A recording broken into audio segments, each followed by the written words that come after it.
Language processing disorder मतलब कि एक लैंग्वेज को प्रोसेस करते टाइम डिसऑर्डर। इसमें क्या होता है, एक इंडिविजुअल को डिफ़िकल्टी आती है attaching meaning to sound group, कि जो साउंड हम जिस भी वर्ड को बोलते टाइम जो साउंड प्रोड्यूस करें उसके साथ क्या मतलब आ रहा है उस चीज़ को समझने में डिफ़िकल्टी आती है, जैसे वर्ड सेंटेंसेस स्टोरीज फॉर्म करते टाइम।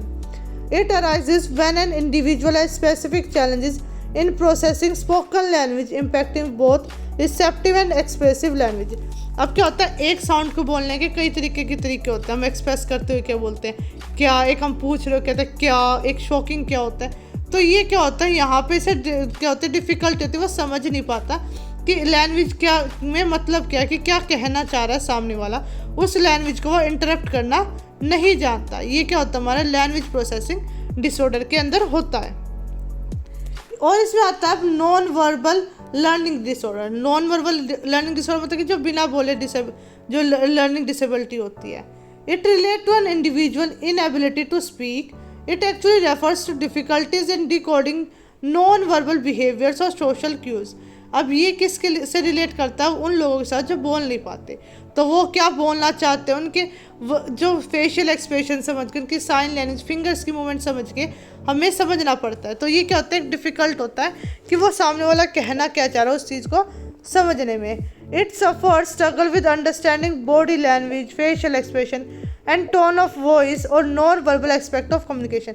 अब ऐसे में क्या होता है कि हम सामने वाले को उसकी बॉडी लैंग्वेज को समझना मुश्किल हो जाता है, उसके फेशियल एक्सप्रेशन को, आवाज़ की टोन से, नॉन वर्बल एक्सेप्ट से क्या है सामने वाले को समझना इसमें मुश्किल हो जाता है, क्योंकि वो बोल तो पाता नहीं, तो उसके पूरे इसके एक्सप्रेशन से कि हमें नहीं पता चलता कि वो क्या कहना चाहता है। उसको डिकोडिंग करते टाइम उसको दिक्कत होती है। वो क्या होता है, हमारा नॉन वर्बल लर्निंग डिसेबिलिटी।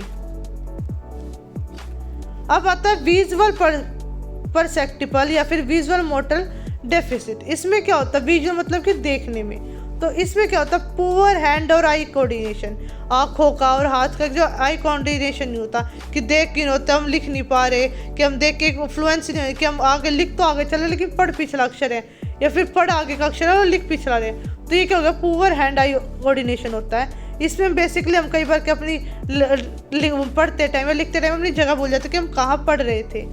दे may also confuse similar looking letters. यहाँ पे हम कई बार सिमिलर सेम वर्ड्स हो जाते हैं, दिखते हैं, तो वहाँ पे भी कन्फ्यूज हो जाता है कि हम कहाँ पढ़ रहे थे।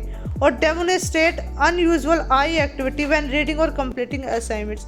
और लिखते टाइम, असाइनमेंट्स कंप्लीट करते टाइम भी ये अनयूजुअल आई एक्टिविटी हो जाती है। तो ये क्या होगा, हमारा विजुअल मोटर डेफिसिट।